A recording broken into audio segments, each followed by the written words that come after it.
Good morning, everyone, and welcome to our Founder Institute event on best practices for startup valuations. My name is Ryan Micheletti, and I'm head of global operations for the Founder Institute. As many of you know, we are the world's largest pre-seed startup accelerator. Since 2009, we've launched 6,500 startups across 200 cities with the largest mentor network in the world of 35,000 mentors. We've got an awesome event for you today, and I'm excited to be your host. We're going to talk about best practices for startup valuation. So as we all know, valuations, especially around the seed stage, can be tricky. And so we've invited Kamal Hassan here, founding partner of Loyal VC, to join us to talk about the industry standard approaches to startup valuations, and perhaps we'll cover some of the latest deal terms, trends, and other approaches. And so, Kamal, thank you for joining us. Would you like to say hello and just do a quick introduction? Sure, pleasure to be here. So Kamal Hassan, I co-founded Loyal VC. I guess we've had money for 5 years. Took a year and a half to raise the money first, and we now just finished last week valuing 320 companies. We do that every quarter. It's an open-ended fund, so we think a lot about valuations. Happy to share that with you. My background, I was an entrepreneur for 20 years before launching Loyal. 15 years of that angel investing, 7 years of that actually was Founder Institute. First, I helped co-launch their program in Toronto, relaunched their program in London, and then spent some time as global director working on curriculum. And yeah, my original background is in engineering physics. So and I was an engineer and did an MBA from INSEAD and management consultant with Bain & Company. So I've got the sort of the deep analytical side of me who likes to look at the numbers and figure out what makes sense. And then the entrepreneurial side of me who's very used to just sort of the way things work in entrepreneurship. Awesome. Thanks, Kamal. So here's the agenda for today. In a moment, Kamal's going to share his screen. We're going to do a 15 to 20 minute presentation on startup valuations. And then after that, we'll go into some Q&A. So this is a large international audience. It's live. So make sure you send us your questions in the chat. Tell us where you're dialing in from. And during the presentation, if an idea or a question comes up that you'd like us to discuss afterward, just go ahead and put it in the chat and we'll try to get to all your questions.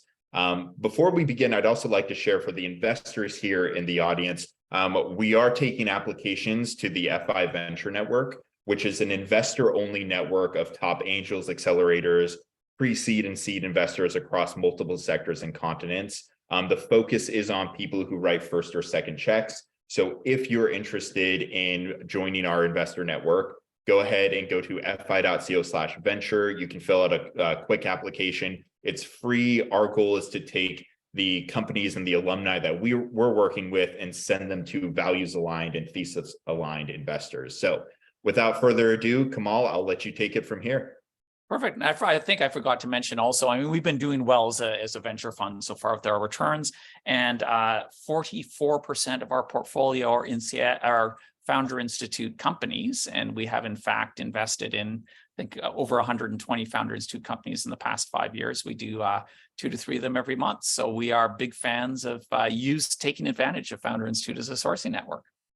Let's jump in here. I want to talk about venture capital valuations, and the subtitle I have here is exactly wrong or approximately right. And my background is in engineering. We very much believe in approximating and getting things more or less right rather than exact and wrong. And we'll understand a little bit about that as we jump in.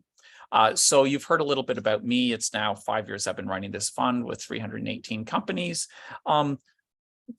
The number one thing about looking at a company's valuation is a company is worth whatever people are willing to pay for it. And your company is worth $2 million, $10 million based on when people write you cash, what they're willing to pay, the percentage. And I think that's a really important thing to think about when you're dealing with early stage companies, is these are not predictable situations. It is very much in the eye of the buyer, the eye of the seller. If the buyer and the seller can reach a valuation, that is what the company's worth, because that is what people who transacted cash paid for it. Now, there is, and many entrepreneurs end up on the wrong side of this, but Economics 101, the demand for your company's shares drops the higher the price goes. But the whole secret of demand curves in economics is it doesn't matter how expensive the price is for your company or what the valuation is, there are probably still a few buyers out there who will pay it. And we see this with portfolio companies we have all the time, where there are valuations that many often professional investors would refuse to pay, that individual investors, often individual angels, are very happy to pay, and they'll just jump in there and pay that price. So it is a very unusual area because, hey, prices can be all over the place. And if you're lucky enough to find someone who likes what you do enough, they may very well pay whatever price you're going to ask for it. Now, there are some rules of thumb that people use when they're valuing businesses. And really, companies move through 3 stages. At the early stage, you're being valued based on vision when you don't have much available. As you start to have regular revenues, people will value you on a revenue multiple. And of course, everybody knows that when you become a public stock, people start valuing you based on earnings. So you can see earnings multiples, depending who you are, what you think, but you're typically a 10 to 20x. Earnings multiples, what you're valued at in the earnings stage. At the revenue multiple stage, often you're still loss-making, earnings don't make any sense. We have seen many tech companies now with a revenue valuation of on the order of 5 to 10x your revenue, which means to be a $10 million company, you need to have $1 million in annual recurring revenue. Before you have predictable revenue, you are typically valued based on vision at this point, how much people like what you're doing, the team, the idea, the product, etc. And at this point, it depends where you are, but for most parts of the world, you are valued in the few million in Canada and Europe, et cetera. It's probably about the $5 million stage, which is the flip from being valued based on vision to being valued based on revenue. Now, you can very easily raise at a $10 million valuation, especially if you're sitting in Silicon Valley, when you're still not at a predictable revenue stage. But the thing is, if you do that, your revenue, your valuation will come down to earth, because you will not be able to raise above that $10 million valuation until you have $1 million in revenue. So there really is that flipping over point when people start going, okay, I need to see a revenue multiple that makes sense right now, rather than just a pure vision. It is very possible to invest in a company that gets ahead of itself. They do raise from individual investors. They are able to raise at a $10 million valuation, but then they've only got $500,000 to show for that a year later. And the $500,000 in revenue means they find it very hard to raise and keep that valuation going. So this is probably the big thing here, which is you're valued as a revenue multiple or an earning multiple, or in this lovely wide range where people sort of guess at what you are and what you're worth. Now, of course, when you raise at a 2 million valuation, you have lots of room to keep increasing your valuation to get to 5. When you raise at a $5 million valuation, you have very little room to keep increasing your valuation before people expect to be a revenue multiple. So there's a little bit of how long do you think it is before you make $1 million in revenue, and that figures out where you are in this line.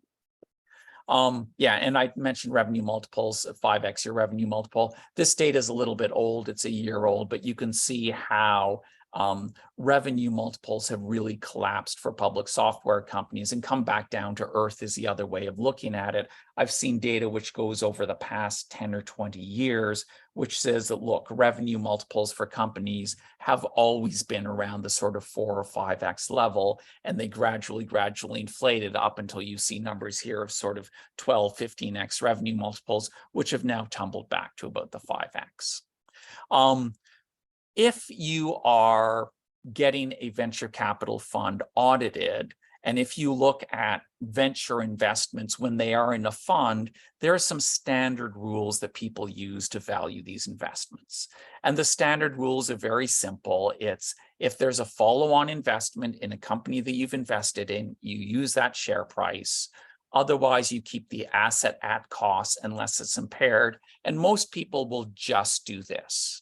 There are a small number who will say, okay, I should use a market comparables approach, such as a revenue multiple, or I said use a discounted cash flow, which anyone who studied finance knows very well. But this is the simple process used to value VCs. It is very exact. I know what the follow-on share price is. I know how many shares I have. I know exactly what it's worth.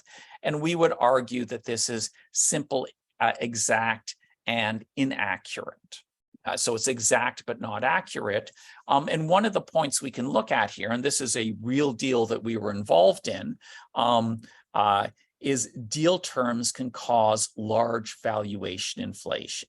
So we have a company where the company was acquired, we were given common shares in the acquiring company, and they compared it to, they said our last round was a preferred share, Series E, $25.15 a share, which has the right to convert to common. It also had a 2x liquidation preference, down round protection, and a 25% warrant coverage.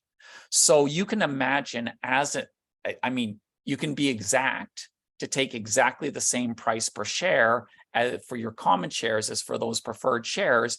But I think you can see just about anyway, and this is the industry standard way to do it, but I think you can see you'd much rather have liquidation preferences, down round protection, and a 25% warrant coverage than to just have common shares that has none of those things. So the approximate thing to do is to take a lower price per share and say my common shares are not worth $25.15 a share. They are worth less. And I think anybody who looks at this could say, yes, they are worth less, but then the challenge is how much less? And we can talk about that in a second. But this is an approach which is focusing on being right, being accurate, although it's inexact because you have to estimate probabilities and outcomes. So it's hard to defend, but I think common sense, it is more right. Now, there's a paper out there by Gornal and Strebeloev out of Stanford called Squaring Venture Capital Valuations with Reality, which said that on average, the reported value was 48% above the fair value. So when someone talks about, hey, I've got a unicorn, well, yeah, you've got a unicorn because your share price times your number of shares is worth more than $1 billion, but it's also because you've inflated the share price with all these special rights. And the second a company lists and goes public, all those special rights go away. You see what the common share price was, and you see the price dropping on average by about 48% as they come to that new price. If you want to say how much are these special preferences worth, it's useful to know what the distribution of outcomes is on venture capital deals. This is when you invest as a VC or as an angel, 65% of your deals will fail. Another 31% of your companies will give you on average a 3x return. So 31% times 3x. And you can see here, you make 1x, you make your money back on 96% of your deals, and the last 4% is where all the profit comes from. So overall, you'll make about a 2x on your portfolio of investments. Now you can sit there and say, okay, I want special deal terms, I want downside protection, etc. And if you look at things and say somebody has a 2x liquidation preference, then you can say, okay, there are a series of outcomes here in purple where I'm going to make money and common shareholders won't. Common shareholders will get nothing. And you can calculate out what the value of that liquidation preference is. And then you've got a whole bunch of outcomes where it doesn't matter if someone has a liquidation preference or not. So you can see in these cases, the liquidation preference really matters. In all the others, they don't. And you figure out at the end of this that with this 2x liquidation preference and this distribution, that your common shares are worth about 86% of what the preferred shares are. So you can sort of do this math, start to put some sort of value on these deal terms as you start to put them in. The challenge we have, and we've seen this a lot in the past year in a number of portfolio companies of ours, is if you do anything other than common shares, down rounds are massively dilutionary. And I'm trying to remember, there's a famous VC in Silicon Valley who talked about sort of cap tables getting set in concrete. And there's this real view when you're setting a valuation, you should be aware of it, whether you're a founder or an investor, that valuations must always go up. And there's a reason for this. Imagine for a second that you've got a company which raised 1 million at a 4 million pre-money valuation. And the company gets in trouble, but they develop their product, they get almost out of the way, almost all the way there. They just need a couple of months extra money to bridge them through the market adoption, and about to go bankrupt, they end up raising $225,000 at a 2 million pre-money valuation, so half what they raised at before. And I see lots of examples of this. If the company originally raised in common shares, then at the end of this 2 million pre-money down round, the founders are still going to hold 72% of their company. They gave up 25% here. They gave up another 10% or so here. Everyone got diluted. So you're ending up with a 72%. Now, if that money originally, the $1 million, was raised on preferred shares with an anti-dilution component to it, well, the founders are going to hold 45%. They give up 50% to the 1 million of the 2 million, and then they give the extra from the 225,000 they're giving up. So founders hold 45% of their company. Now imagine for a second the founder decided they'd be smart. They're going to raise on a safe note because safe notes are easy to raise on. And hey, they gave a 30% discount because everyone does 20%. So I want to give 30% to encourage the money to come in. In this case, the founders are only going to hold 26% of their company. And you can say, hey, hallelujah, I'm an investor. I don't care. I had my safe note with a 30% discount. The founders got massively washed out. Who cares? That's their problem, not mine. But let me tell you, if the founders of the company hold 26% of the company versus 72% of the company, you have a real motivation challenge to deal with, yes, they've been massively diluted. You got protected, but it's really hard to keep a company going when the founders have had so much dilution. So in any case, be aware of this. Valuations always go up because of this. If you raise in common shares, then you can be much more comfortable at raising at a higher valuation, knowing valuations go up and down. If you're going to be raising shares, or especially safe notes, really watch out for this discount rate. I always recommend never do more than a 10% discount because I know this math. But really watch out for the discount rate you give and think very hard about the safe notes you're giving and what will happen if your company goes down in value, or the safe notes you're taking as an investor. Talk a little bit about valuations and valuators, just because if you ever are sort of looking at, you may have noticed there's lots of secondary markets where people buy shares of companies on a secondary market. You may be an investor who wants to sell what you have on a secondary market. You've probably noticed it used to be about a 20 to 30% discount was standard. And it's typically now a 30 to 50% discount is what you need to do to sell things on the secondary market. And the reason why is that everybody knows that when you are valuing a company, it's done on the last round, that the deal terms aren't taken into account. There's a bunch of things there. However, the accountants are very highly motivated to have something. What they do is they pick a process, they follow that process, and they prove later they follow that process, and following the standard valuation process is defensible. And the second you do something approximate, judgments involved, it's very hard to defend. And in fact, I've heard from people saying valuation is background noise, not a basis of trades. In fact, if you look at why there's these massive discounts when you're buying private companies as a secondary, when you mark to the last transaction, companies which are doing well will typically mark up very quickly because it takes you around 16 months to go from one round to the next. So your markups happen very quickly. But if you're marking down only when something's impaired, it takes on average about 36 months as a medium time to fail. So markups are fast, impairment is slow. And of course, you can save failing companies with more money, extending the time to fail. So you get basically built-in overvaluation in venture capital portfolios because the winners are marked up, the losers aren't marked down, and because of this deal term inflation. look, industry insiders know this. Here's a quote I got from one guy who's been doing private equity for 30 years. And he said, valuations are hugely skewed upward, rarely get valued down other than for permanent impairments. And he said, look, valuations are background noise. They're directionally educational about the quality of the portfolio, but irrelevant because the pension plans who hold these, they actually like the fact that the value of VC funds don't react immediately when the markets go down, because it helps their protection, their sort of coverage ratios of their pensions look better. So they actually don't want it marked to market, because if it's marked to market, it really hurts them. We talked briefly about people do discounted cash flows. I'm just going to sort of say, look, if you're doing a discounted flat cash flow for a venture capital investment, every VC is only going to invest if they think the company's a home run, so that it's going to have over a 10x return. So any discounted cash flow you do for any investment is going to have a return of over 10 times, because otherwise you would never make the investment. You never do an investment. You say, here's my DCF, it gives me 3 times my money, therefore I'll invest. You say, no, this model doesn't make sense. I need 10 times my money, forget it.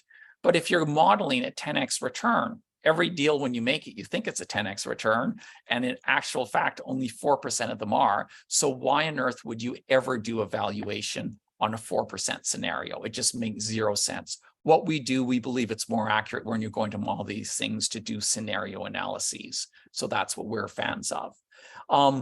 Look, the alternative thing you should do is to mark companies up and down on performance.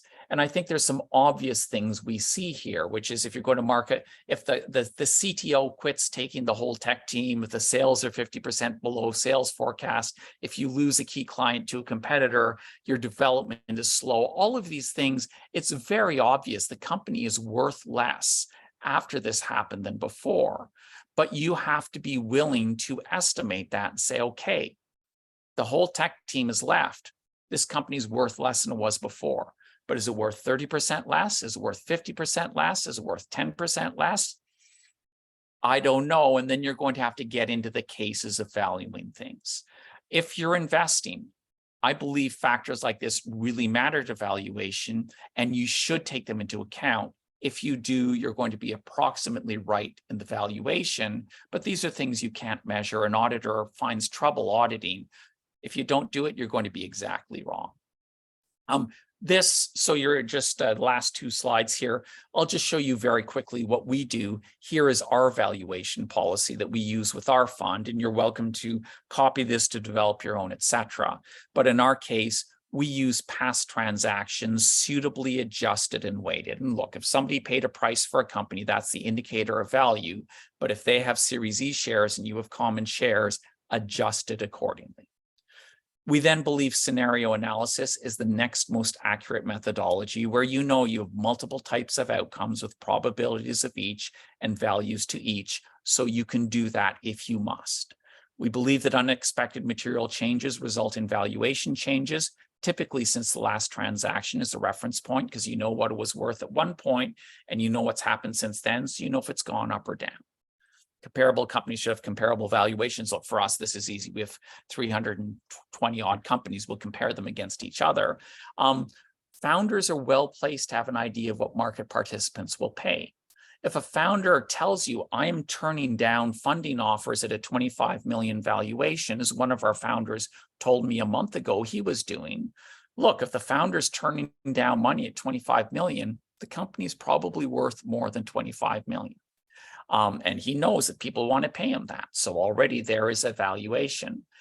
So yeah, that's our valuation policy. And just as the last slide here, I'll show you the actual data we had from our audited financials at the end of 2022, which is, you can see by value, 70% of our portfolio was valued based on the last transaction. That was about half of the portfolio by number.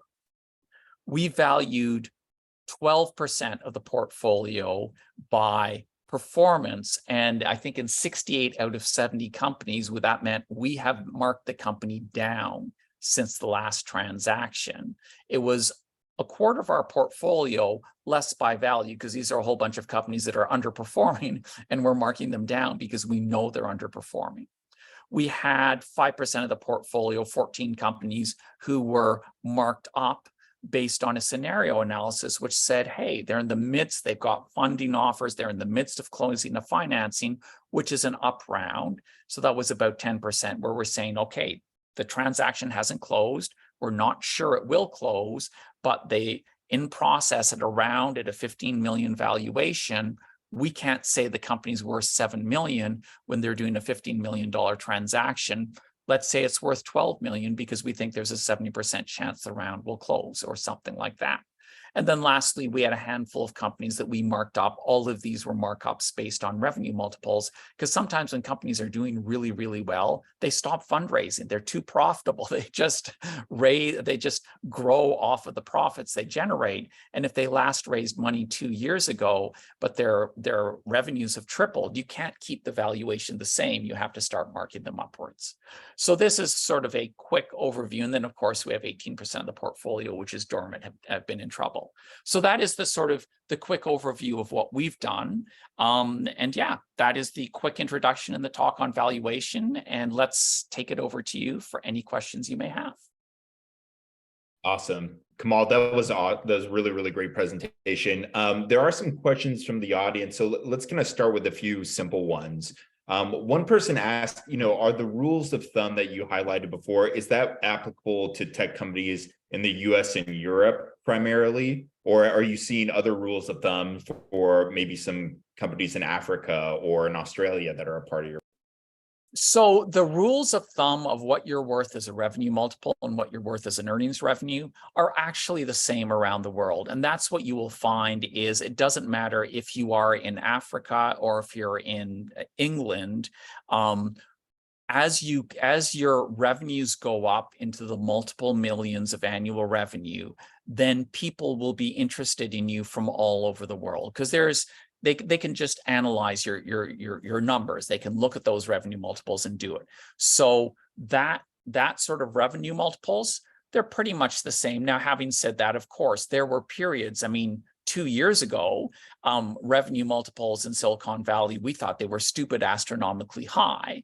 And you still see some companies, especially in the $5 to $10 million range, who are still valued at $8 million based on Silicon Valley investors who have a revenue multiple of 100x. And we just look at a 100x revenue multiple and a valuation of 8 million and say, this makes no sense. We will fund the Indian company or the Cambodian company instead, because that's our funding process, is we compare companies from around the world and fund the best. So where the rule of thumb falls apart is in that $1 to $5 million range, where you're being funded based on vision. And absolutely, if you sit in Silicon Valley, you'll have an $8 million valuation based on vision. And if you are sitting in Cambodia, I'm sorry, you will have a $1.5 million valuation on vision, or maybe 2.5, but there's no way you'll even get a $5 million valuation based on vision. You have to get that based on revenue multiple. Speaking of which, DC, who's an angel investor down in SoCal, he actually had a question around figuring out the appropriate valuation for that pre-revenue company that's in the pre-seed stage. How do you know if it's 2 million or 4 million or 8 million? How would you look at a company, Kamal, to determine that range? So we hack the system the way we run our fund, because my view is when you first hear a pitch from a company, you have no idea if they're worth 2, 4, or 8. All you know is how good a pitch you heard, but we really struggle to evaluate companies off of a one-time interaction. What we do is we start off and we do small checks in companies to start. Every company we do starts with a $10,000 first check, and then we talk to them every month. And I can tell you a lot about what are the sorts of things I look for to say if a company is worth 2, 4, or 8. Well, I'll look at whether or not the company consistently delivers on their product as they deliver.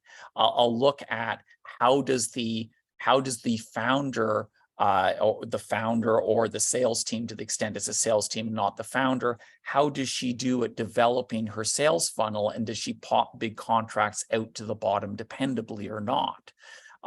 So those are the sorts of things you're looking for, is how well the company does its tech, how well the company manages its sales. That is hard to figure out in a first meeting, but those are the indications you want to say, are they going to be able to generate $1 million in revenue? And if you can watch a sales funnel develop, then you'll see, okay, this sales funnel is developing like this. And I can look at the top of the sales funnel and say, okay, they're going to get to the $1 million in revenue, which they're worth 10 million, or it isn't.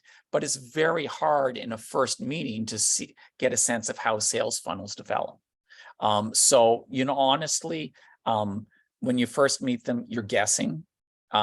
You see what other people have paid. You decide if you want to jump in and try to pay the same price. You can decide if you think they're over or undervalued, but it's really hard in just a first interaction until you know the company. And when you know the company, then you're trying to say how the scenario of them getting to $1 million revenue, how realistic is that in my mind? I think there's also a component there of like how you as the investor can help bring the round together.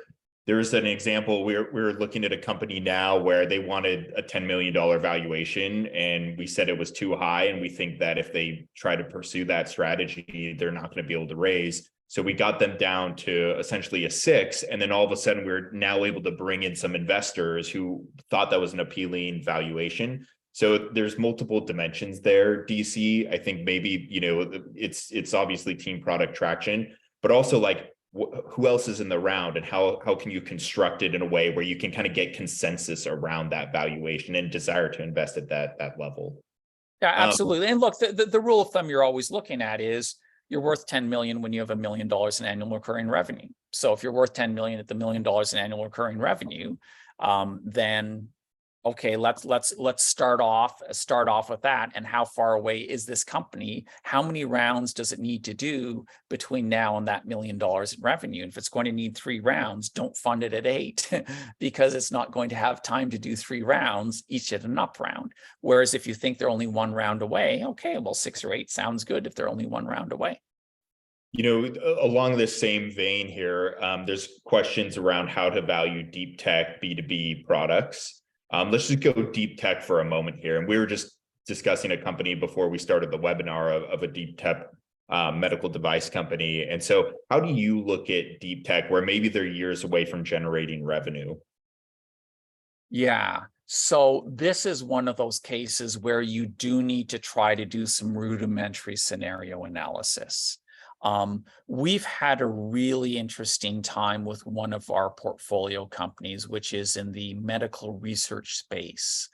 And they have been, we first got into them at a valuation of like, I don't know, 5 million or something, but they've been raising money for multiple years right now. And we think they're worth 15 million. They raise money at a valuation of 30 because a few angels are willing to put it in. So the first answer is, what's a company worth? Rule number 1, a company is worth what people will pay for it. Do you think it's worth what other people are paying for it? If you don't think it's worth that, you don't invest at that. This same company, though, which when it raised at 30 million a year ago, we said it was worth 15. And we had to market at 30 when they raised, but we marked it down the quarter after because they hadn't raised much thereafter. They have just raised at 50 million right now. And we actually think they're worth it at 50 million today, which they've raised at. And the reason why is initially they have some fun science they're doing around genetic analysis of DNA, RNA, proteins, et cetera, to be able to figure out if someone's got certain disease and how much it's progressed. When they initially did the work, they were doing it for Alzheimer's, MS, brain diseases. They have come back and they've now demonstrated the same results with multiple cancers and are just about to file their patent, showing this patent applies not just to the brain diseases, but also to cancer. And all of a sudden we're saying, well, the potential of this working, the science is further ahead. They've just had their first peer-reviewed paper came out a couple of months ago. So we're ticking things off like the peer review, the expansion of the markets.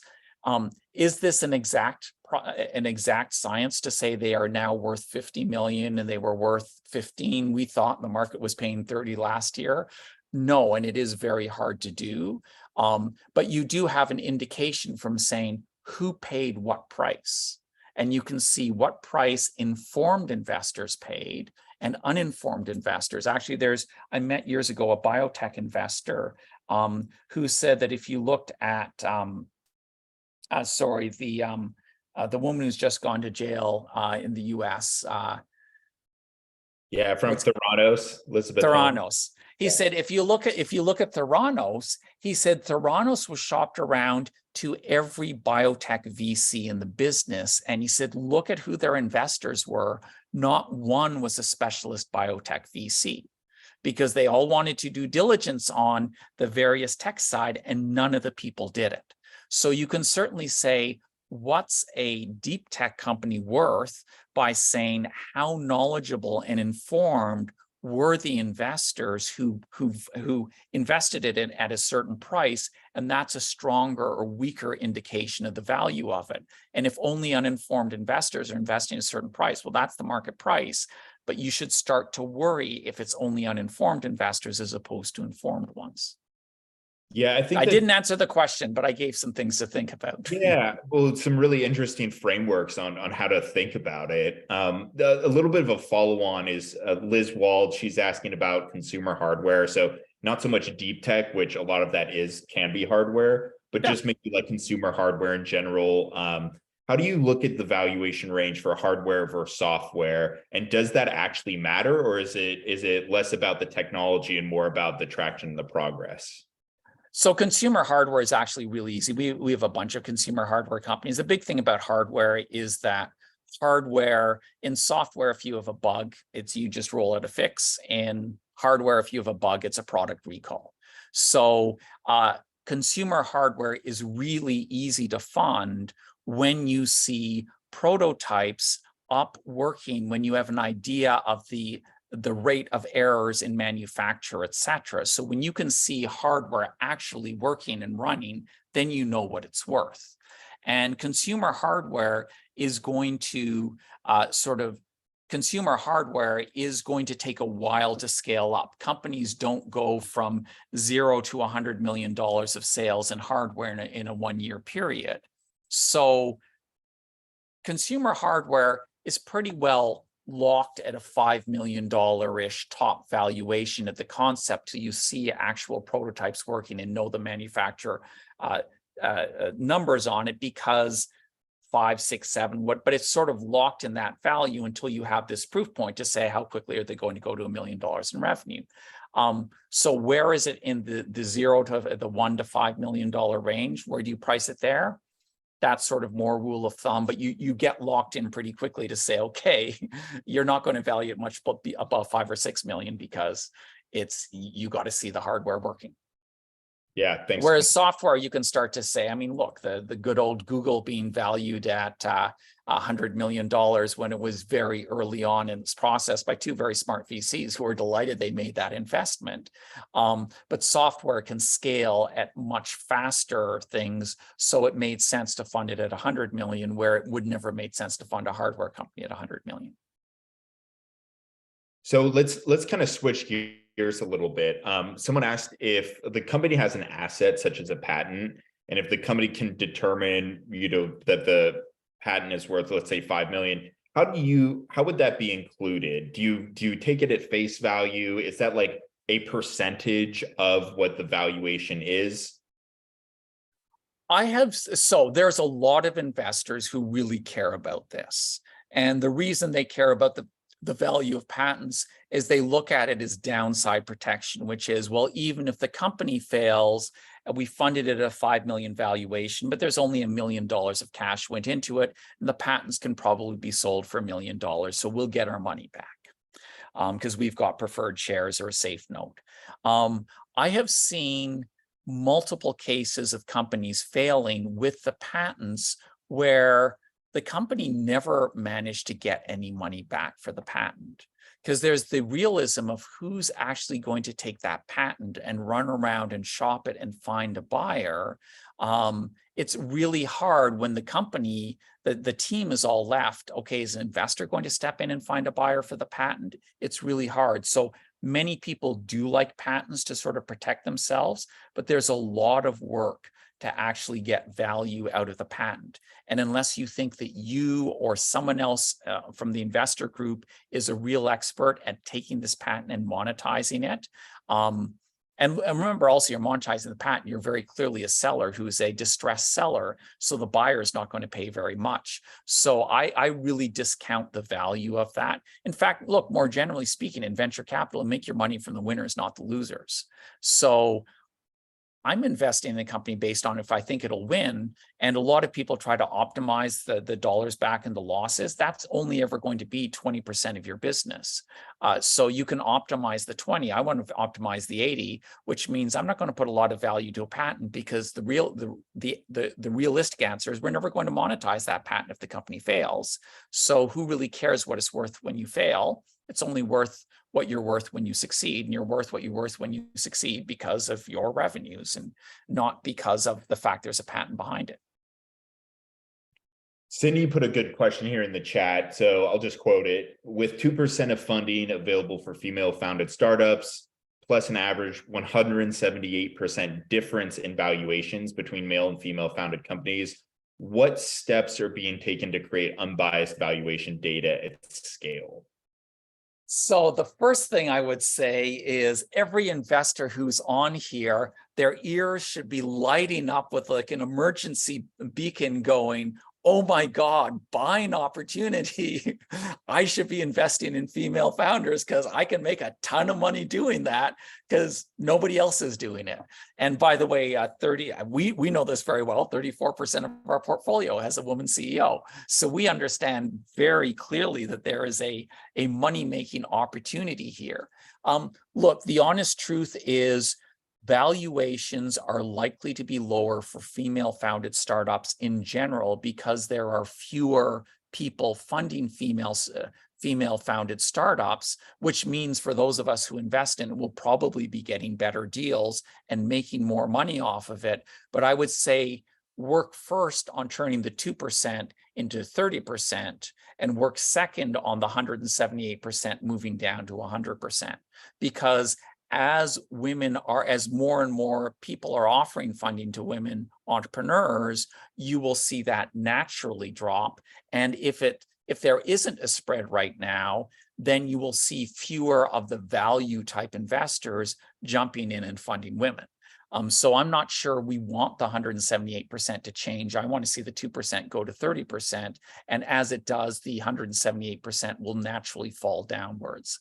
One of the things, I mean, we're really big believers, and we've actually written a paper on it. I can probably stick it in the chat if I find it very quickly, for Harvard Business Review. And there's actually some good science out of Harvard where they took an identical business and they had an identical business, identical pitch pitched by male and female.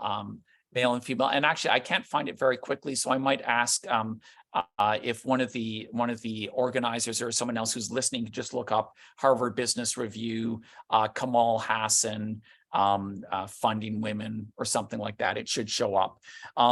But one of the things they found is that, and it didn't matter if the investor was male or female, but if something was presented by a good-looking man, it had a higher score than the identical thing pitched by a not so good-looking man, which was again higher than the same business pitched by a woman. So, and people talk about, people talk about the female confidence gap, which I think is nonsense. Basically, it's an inverse thing, which is men are irrationally self-confident about their own abilities. And when you're irrationally self-confident about your own abilities, when somebody hears you pitch, they don't hear that you're irrationally self-confident. They hear that you're confident. And they think, oh, Ryan is confident. He's very trustworthy. I should fund Ryan's business because he sounds confident. And Megan, who is just as skilled as Ryan is, but who doesn't think she walks on water, they listen to Megan do the same pitch and they go, oh, Megan sounds unsure of herself. It's like, well, come on. It's just because Megan's realistically assessing her skills, whereas Ryan isn't. So this is one of the things we do. We don't even listen to pitches when we do our investments. We do references. We take reference calls rather than listening to pitches, because when you talk to someone, if you ask a woman about another woman, if you ask her to talk about herself, she'll get all modest. If you ask her to talk about her friends, she'll tell you how amazing her friends are. So that's one of the things we find, is that references are a normalizing, allowing you to fund across genders. Whereas when you listen to pitches, you are subconsciously listening for confidence, and you are hearing irrational self-confidence from men as something which is an investing, as sort of an investing signal. So we don't believe in pitches. Try to use references instead of pitches. Try to use numbers instead of pitches, because and investors who invest based on the numbers rather than based on a pitch, typically, like us, end up funding in tech entrepreneurship about 30 to 40% women entrepreneurs. So that is sort of seems to, and you look at engineering schools, you look at MBA programs, they're all sitting around 30 to 40% women. So you should expect 30 to 40% to be who's being funded as entrepreneurs. Yeah, thank you for that, because that also answered another question here, is like, what has worked for you in evaluating women-led businesses? And is there anything else that's different in your due diligence process?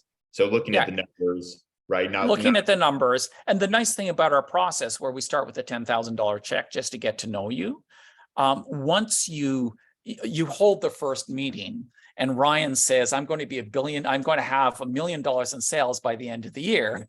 And Megan says, oh, I might have $10,000 in sales at the end of the year. Well, that's fine. That's what they both said. And then you see what each of them done in 6 months. And in 6 months, they both got $40,000 in sales. Then you go, okay, you can start to evaluate them, or you can see if Ryan is 100,000 or 40,000 and Megan is 100,000 or 40,000, but you're evaluating them based on what they did, not what they said. So that's a nice thing, is it isn't just the numbers. You can see the numbers today, but you can also see the numbers progress over time, and you can hear what people see and say what they do versus what they say.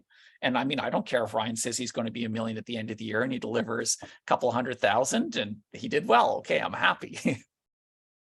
Kamal, let's, one question here is around, how can investors in early rounds protect themselves from future investors who might either want to come in and change the deal terms or recap a company? I'll give you a real life example.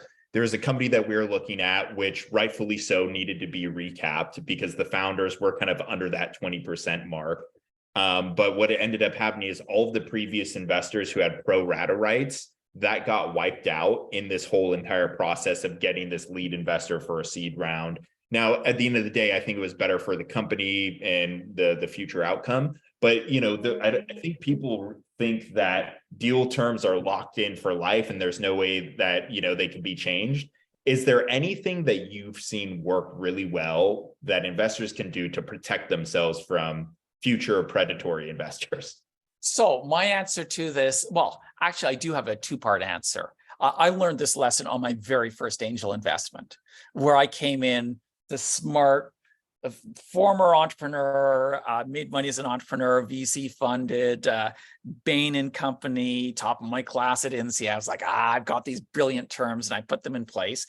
And the realism hit in when the founder came to me and he said, I've got this investor who wants to put $1 million into it right now, to take us to the next level, on condition that you not only tear up your deal terms, but that you get paid back in cash with a 10% lift. You get your money back in cash with 10%, and that is it. And at this point, I'd made 5 or 6 investments, and this was my winner. And on my winner, I was supposed to get 10% back. But as the investor, as he said to me, as the founder said to me, he's just like, look, we need $1 million. Are you going to write $1 million check right now? You can't write $1 million check from your personal bank account. Then what do you want? You want the company to go bankrupt? So what is the answer on what you can do to protect yourself from those future things happening? The answer is really there's nothing you can do to protect yourself because the future is unknowable. So that's answer number one. You can't protect yourself by keeping your special deal terms in place. But what you can do to protect yourself is And this is going to sound completely counterintuitive. And I know half the people on here are going to laugh at me for this. They're going to think it's ridiculous. And Ryan is smiling because he already knows what I'm going to say. Half of our investments around the world are in common shares. And we actually believe the best protection you have is if you are in common shares, number one, but number two, if you convince the founder, educate the founder on what common shares mean for them, and convince them to keep doing rounds as much as possible in common shares, what that actually does is paradoxically, you have no special protection relative to the founder, but because you and the founder are in the same boat, you are more likely to have the founder, and the founder decides which deals to take or not, you are more likely to have the founder protect you from predatory terms because you're all in this together. They're protecting you together. And we have cases of founders who did common shares with us, who then went on to do preferred share rounds. And yeah, we were crushed down under everything else. But we've also had examples of founders we funded with common shares who went on to keep doing common share rounds, which actually protects us. So paradoxically, by not having special protections, by being on equal terms with the founders, we actually believe, and by the way, an important element of this is to make sure you get a better valuation, because you're in common shares, you don't have the protection, so get a better valuation. But we fundamentally believe economically, we know we're ahead, but we actually think we're probably more protected. And I know it sounds counterintuitive. People can laugh at us all they want. That is what we do. And we see examples of it working, and we think mathematically it does work.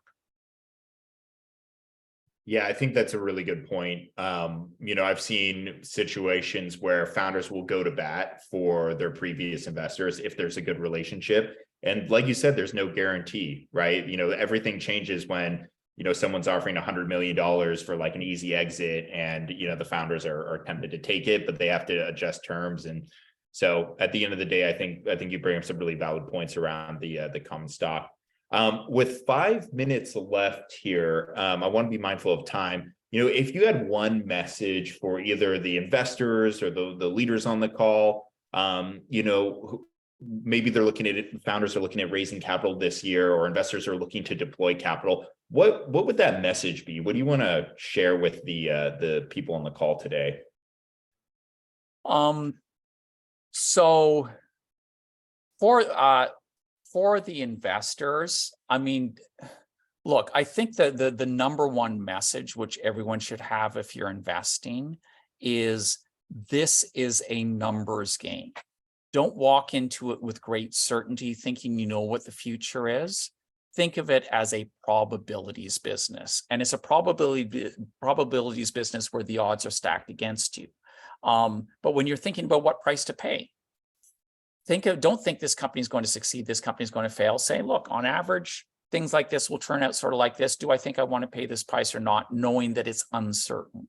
And that'll probably stop you from making investments at too high a price, because if you realize it's uncertain, you won't get too excited. So yeah, just really understand the probabilities. Do lots of investments, of course, because you have a 4% chance of success. So do 50, 100 plus investments. So do lots of investments, but take that certainty out of yourself and just say, I don't know how things are going to go, and have that guide all of your thinking. If I were the advice for entrepreneurs, I mean, the advice for entrepreneurs is simple. We're here talking about valuation. I always tell entrepreneurs that valuation is your company's valuation is for suckers. It's all about the deal terms. So look long and hard at the deal terms you're being offered, and be willing to compromise on valuation, because you see these massive dilution happening because of deal terms, almost never just because of people having raised at different amounts as they went. So look at deal terms, not valuation. Be flexible on that. Sounds good. Kamal, thank you so much for your time today. We're going to end this a couple minutes early. And my sincerest gratitude to all the great questions and the people in the audience today who joined us. We're going to send out the recording after this. The slides will not be sent with that, but they'll be in the recording itself. And I really look forward to the next event we do together. Kamal, thanks so much for joining. Pleasure. Thank you, Ryan. Thank you, everyone, for attending. Take care, everyone. See ya.